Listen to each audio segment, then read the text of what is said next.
SwimOutlet.com delivers the best online shopping experience. With an extensive selection and the lowest prices, you're guaranteed to find the product you need. Here's what you get. Free shipping on all orders over $49. Free 1 to 2 day shipping on all orders over $99. All orders placed by 6 p.m. ship out the same day. Shop at SwimOutlet.com, the web's most popular swim shop.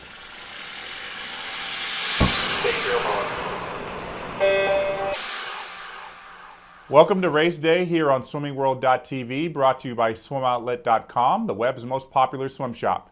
It's Tuesday, July 23rd, 2012, and we've reached the halfway point of the swimming competition at the London Olympics, and Day 4 was one for the ages. We saw probably the biggest upset in the history of the Games, followed by a history-making relay, and Michael Phelps was part of both races. Joining me once again from the London Aquatics Centre are Swimming World correspondents John Lohn and Tiffany Elias. Hi guys, I'm sure you guys are still just kind of, I don't know, what are your emotions after what you saw today? Tonight was a great night. There were a few surprises in there, but history was definitely made tonight. It was a really exciting session. Just a tremendous way to get to the halfway point of these games, and we'll go into that history-making production here in a couple minutes, I guess. Well, we're actually going to get right into it because it's still on everybody's mind and will be for years. That men's 200 butterfly final. This is not the way I think anybody saw it play out. Not even the winner, Chad Le Clos of South Africa, 152.96 for the gold medal. Michael Phelps, in probably the only time he's ever gotten silver since the 2000 Olympics in a major 200 butterfly, 153.01. And Takeshi Matsuda, who I thought might be the spoiler as well, 153.21. Tiffany, I got to ask you, what was the buzz in the pool when Chad Le Clos got his hand on the wall 5/100ths ahead of Phelps? It was so emotional. All the way through the podium, Chad just couldn't keep a straight face. He was crying, and it was a great experience for him, but at the same time, you could just feel the pain of Michael Phelps. And John and I talked a lot about this, and he'll go into, I think you should share that analogy that you discussed about the making of a beast. Yeah, in some ways, it's hard to say this, but Michael made his own enemies here, and I mean that in a positive way. He brought the sport to another level. Chad Le Clos isn't Chad Le Clos probably without Michael Phelps setting the bar as high as he did, without him forcing the world to play catch-up, without him showing what actually can be done by doing extraordinary things in the pool. And back home, there are a lot of people, and we've seen it on some message boards, we've seen some articles, who think this is a failure. No matter what Michael did here, it wasn't going to matter. Now, we didn't think he'd get run down in a 200 butterfly like this, but it happened, and it's because he set the bar so high, and he's made everybody else better. And unfortunately, we can't say that was a complete shocker based on what Phelps has done leading up to this 200 fly. After seeing a frustrating 400 IM, he's just not hitting his stroke. He's not hitting his walls at all. I mean, especially when you compare Phelps' 200 fly to Kathleen Percy's right after him, or right before him, after him. Phelps just, the first 100 we thought, okay, here he is. He's going to show us the Phelps that we all know he is, the one that we expect of him. Then that third 50 was pretty strong, but at the end, he didn't have his nice walls. He totally jammed his arms, which all sorts of momentum. All your momentum's gone at that point. So unfortunately, it just wasn't there. Well, I have to agree with you guys. It's just really one of those races that you just didn't see coming, and Phelps just really didn't swim it correctly. But you got to give credit to Chad Le Clos, like you said, John. I mean, Michael Phelps set the bar high, and Chad's been working to this moment for past 2-3 years. I mean, he's been on the international scene. He was a finalist at the World Championships last year, and everybody knows, at least swimming fans know, how well he was doing at the World Cup. So we knew he'd be in the battle, but it's just amazing to know that this guy saw that opportunity, probably saw that opportunity after the 400 IM. Like I said yesterday, that door was slightly open for anybody to just sneak on through. But I thought it was going to be Matsuda, who's been chasing him down the past couple of years. You make a good point about Chad really making things work on his own end. The guy is very active in terms of said he went to the World Cup. He doesn't just go to a handful, he goes to a ton of them. So he's had a ton of racing to get prepared for this. And this was possibility in terms of a medal, but even he said afterward, he never even dreamt it. He called Phelps his hero. It's really an amazing night for him. Another race is going to be played over and over is that men's 800 freestyle relay, which ended the night. Michael Phelps got his historic 19th Olympic medal, the most of any athlete, winter or summer games. It was, you know, after that 200 fly, I guess you could have expected him to be a little bit shattered, a little bit off his game, but he did pretty well, 144 on the relay split. Tiffany, I got to ask you, what did you think of that relay? I mean, did you think it was, A, possible for them to be so far ahead, and then also for them to break 7 minutes? I was actually really shocked by the final time. They were only a second off of that world record time, but I was more shocked by the splits on the French team because their their first three swimmers were all 146. Agnel, of course, had a 143, which was what we could expect of him. But I definitely thought France was going to be much more in the race.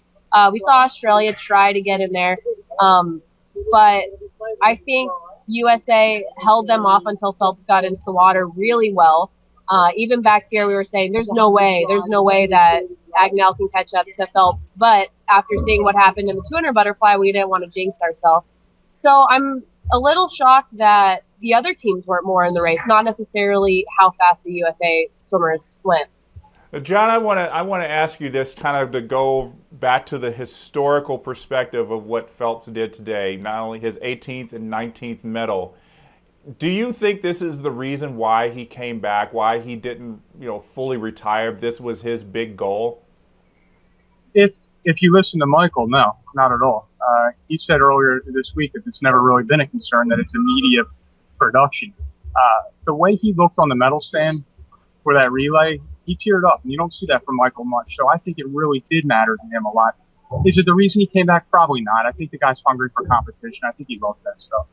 But it's definitely something he's going to be able to look back on, really appreciate and digest once this week comes to an end, once some time passes, and then he has some reflection time available. And, of course, he's still got a chance for 3 more medals in that 200 IM, 100 fly, and 400 medley relay. So the tally is not done yet. All right, let's move on to the women's 200 freestyle final and talk about dominating. Allison Schmitt, 153.61. Camille Muffat second, 155.58. Bronte Barrett of Australia, 155.81. And just 1/100th back in 4th place, Missy Franklin, 155.82. John, we all expected it to be another Allison Schmitt, Camille Muffat battle, and maybe Missy Franklin would be thrown a little bit in there. Did you even expect Allison Schmitt to be able to turn on the motors like that and distance herself? No, and it was from the start type of thing. She was a freight train off the blocks. To win an Olympic title by 2 seconds in a 200 freestyle, that's almost unheard of. That's stuff that wasn't done at the peak of the Pellegrini Manadou days when they were dominating a 200 freestyle. She went out and said to everybody, "I'll see you later." And to do that to Camille Muffat, and we all know what kind of year she's been having, she's been 154 mid this year. That's an unreal accomplishment by Allison. It was really reminiscent of her trials 200 freestyle, which is one thing for her to be so dominant on the U.S. platform, but for her to do that in this pool was definitely, I thought, unexpected. And I'm interested to see what she could do with a relay takeover. All right, the semis, men's 100 freestyle. I didn't see this coming. I was not expecting James Magnuson to be the top seed going into finals. 47.63, 4/10 faster than he went in the relay. Nathan Adrian, another sub-48 swim, 47.97. Hanser Garcia from Cuba, 48.04. And the other big names, Cesar Cielo, Brent Hayden, Yannick Agnel, also in the final. John, what did you think of Magnuson's 47.6? He had to have that because he was doubting himself. He said he's been thinking the last couple of days, talking to his coaches about what actually went wrong in that relay. And he didn't even look great this morning in the prelims. So he needed to have a swim where he went out there and showed the rest of the field, okay, this is what I can do. You guys are chasing me. I'm not going to be chasing you. His confidence has to have taken a real move up tonight, and that's going to be dangerous for him going into that final tomorrow. But again, we just don't know we know what he has done, but we don't know what he's capable of at this meet. We've seen Nathan Adrian put in the only other swimmer to put in a sub 48 swim, so he's out there. You know, looking at Cesar Cielo, it didn't look like he was taking too many hard strokes, so you know he's also viable. But you know, Tiffany, how do you, if you were to make any predictions from that semi, what do you think how that race is going to shape up tomorrow? I think it's going to be Magnuson, Adrian, and part of me wants to say Agnell for the top 3 positions. In a way, I think Cielo's just going to miss out on it, but that one's just too hard to predict. The sprint freestyle, as we know, it's so hit or miss. You got to start, turn, and finish, and it's going to be a close one. I'm hoping Adrian can knock out those other men, but it's going to be tight. This is another event where there's a lot of drama surrounded by a lot of storylines, so there's going to be a lot of emotions going into it. All right, women's 200 fly semifinals. Kathleen Hersey just looking like a totally dominant person through the heats and semis. 2:05.90 personal best, just looking so smooth and in control. Everybody else behind her looked like they really were fighting in those semis today, and she just looked like she was just getting through 4 lengths of the pool just like it was a warm-up. I mean, Tiffany, you're a 200 flyer. I mean, did it just look like one of the easiest 200 flies ever? Kathleen Hersey swam this textbook perfect. She looked smooth. She built her 50s. She was hitting her walls. She had great underwater. She did just what she needed on the front half to be in the race, yet she didn't use too much energy, so that she was able to really build that 3rd and 4th 50, which in my opinion is exactly how you should swim a 200 butterfly. So like I said, she did that textbook perfect. She was really, you could tell she was really happy with her time afterwards, but she was trying not to show it. At least in my opinion, she smiled a little bit, but wanted to look a little more reserved because it's a semis. I mean, you don't want to show all your cards, but she wants to show those girls that she's a force. And I was really blown away by this event because it was one that I think John and I were both in agreement that it was a weaker event for our ladies. And now we not only did 2 of the ladies final, but we have the top seed going into finals. Camille Adams also getting 7th. So I think that's huge for USA, knowing that we were a little skeptical going into this race. Well, it's the second event where we were all saying the U.S. is not going to really have a good showing. The other one was the men's 400 free, and Peter Vanderkay got a bronze. So was kind of studying the 2 Chinese girls, Lu Zhiga and Zhao Lu Yang, who were the gold and silver medalists in 2008, just trying to see if they have the form of what it's going to take to challenge these girls, challenge Kathleen Hersey and Camille Adams and Natomi Hoshi tomorrow. John, do you think there's a chance that the Chinese might not even medal the way they look today? I think there's a better chance that Julia Young will medal than Lu Zhiga, but just because it's been a really rough year for the reigning Olympic champ. She hasn't looked great. I think she put a lot of effort into that race, and her teammate didn't put as much into that race. The one who I thought had a little bit left at the end was the Japanese girl, Hoshi. So she's one to definitely watch. Yeah, I think this is definitely going to be one of those races that we just don't know, because going in we had these different ideas of how it was going to go, and so far through heats and semis it's turned out so different. All right, last event, men's 200 breaststroke semis. Great Britain, Japan, and the United States each have 2 swimmers in the finals. Michael Jamieson of Great Britain surprising everybody and going, again, feeding off the crowd. Best time 2:08.20. I kind of have been thinking, John, that 2:07 is going to win this. I've always thought 2:07 was going to win the gold medal. Obviously, I never really thought it was going to be a British swimmer who was going to be fighting for it. And of course, we've got Kosuke Kitajima fighting for the 3-peat that's still out there in play. How do you see this race shaking out tomorrow? Not the 3-peat. Yeah, there won't be a 3-peat. I just don't think Kitajima has it. I'm shocked like you are too, Jeff, that we're talking about a couple of British swimmers in the medal mix here. I like the way Daniel Yurta looks. I thought maybe he would actually be a little bit faster tonight. I think he'll go out quicker tomorrow, and the guy doesn't die. So that's what I'm looking at. He's due for an Olympic gold medal also. He's a 2-time reigning world champion. The only thing he doesn't have on his resume is an individual gold at the Olympics. So that's my pick. I just say, I don't know if I have a pick for first, but Scott Welch is such a back half swimmer, and watching him, he did look good. I think he just waited a little too long to turn it on. So I think he's going to get in for the bronze. I can't predict gold and silver, but I think we're going to see Welch get in there for the third, just because he's the last couple races that we've seen him, he's had such a great back half, and he showed that he still had some energy left in that tank. So I'm calling him for bronze tomorrow. I don't want to count out Clark Burkle either. He's been a fighter so far in these heats and semis too, and you're right. I think this is going to be one of the best races to watch tomorrow, not just for history's sake, but the crowd is going to be going nuts. So everybody is going to, all 8 of those swimmers are just going to be absolutely phenomenal. I still think it's going to take a 2:07. Like I've said before, at the Olympics, it's not about the time, but it's about the race. But I think it's going to take a 2:07, which in textile seems to me like an otherworldly swim. But I think we're going to see it. Do you guys think it's going to take 2:07?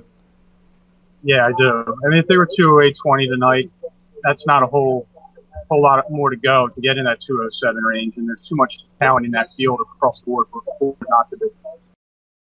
200 IM, Shiwen, 2:07. Now, it wasn't the swim we had said. John, you remember we said she might break that world record. She didn't. Yep. She was about a second off.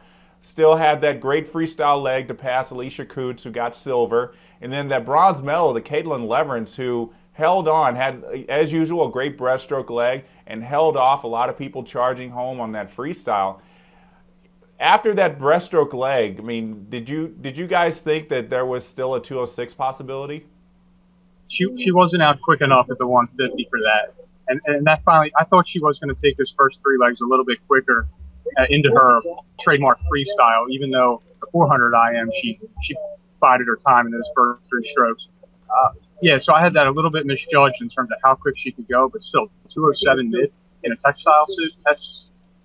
She continues to amaze, and she's doing this the right way. And we saw what she did on the end of that 400 IM. I think her split 29.3 is amazing, but we were expecting to see her just distance herself from the field so much more. But I have to give it to Alicia Coots, who was only a half a second behind her on the freestyle split. So that just goes to show how fast she brought it home. Now, to compare that to the rest of the field, Caitlin Leverance was a 31. So both of those ladies together brought their final 50 back 2 seconds faster, which is a huge difference. But nonetheless, it was not quite the finish that we thought Shiwen had. However, like John and I were discussing earlier, bets were all on Shiwen. Yeah, I think, like you said, it was prohibitive favorite, but going back to Alicia Coots, she was one of the people that Shiwen passed last year at World Championships. So I think Alicia Coots went back home and said, look, we got to work this freestyle, because that's probably the only way I'm going to be in the battle for that 200 IM. And it's paid off for her. I mean, she was on the Australian 400 free relay, so obviously her freestyle is doing very well. John, what do you think it's going to take for anybody to be able to challenge Shiwen in the future in this 200 IM? They're going to have to work the first 3 legs, the first 150 meters, and put together a sizable lead on her, just so she can't track you down. And the problem with doing that is that you die even more at the end. So it's pick your poison type of thing. Do you let her hang too close, or do you get out too far and then fall apart? And she's 16. She's going to be around for a while. So it's not like she's starting to be at the end of her cycle. She's going to be one to watch for hopefully a few more Olympics, but it's going to take an all-round tough swimmer to catch someone who has that finishing speed. Yeah, it's definitely going to be interesting to see what her finishing speed is like, what her swimming is like as she grows up and kind of grows into her body, if her style changes, as most swimmers do when they get older. You're absolutely right. All right, guys. Well, this, as we said, was a history-making day, and I'm sure you guys are just thrilled to be in the building. John, you were part of a lot of history in 2008 in Beijing. I'm sure this stacks up is pretty close to all that. It's just neat to see how the whole thing's unfolded. I remember being at 2000 Olympic trials when Michael first qualified as a 15-year-old. So to see it come full circle like this, 19 medals, the numbers it's hard to digest. It is hard to digest, and it's also hard to digest that that's probably the last 200 fly we'll ever see from him. Probably. Never say never, Jeff. I know. I'm not saying never when Michael Phelps is involved. He said no 400 IMs again. So, you know, he might want to come back and say, you know, I can't let go of that 200 fly. So we'll just have to see what happens in the following years. All right, guys. Thanks so much again for joining us. We'll see you back tomorrow for day 5. Take care, Jeff. Bye, Jeff. All right. So that's John Lohn and Tiffany Elias from the London Aquatics Centre. That'll do it for day 5 of race day here on swimmingworld.tv. Join us on Facebook and Twitter. We are bringing you all the race results live as they happen. I'm Jeff Commings. Thanks for watching.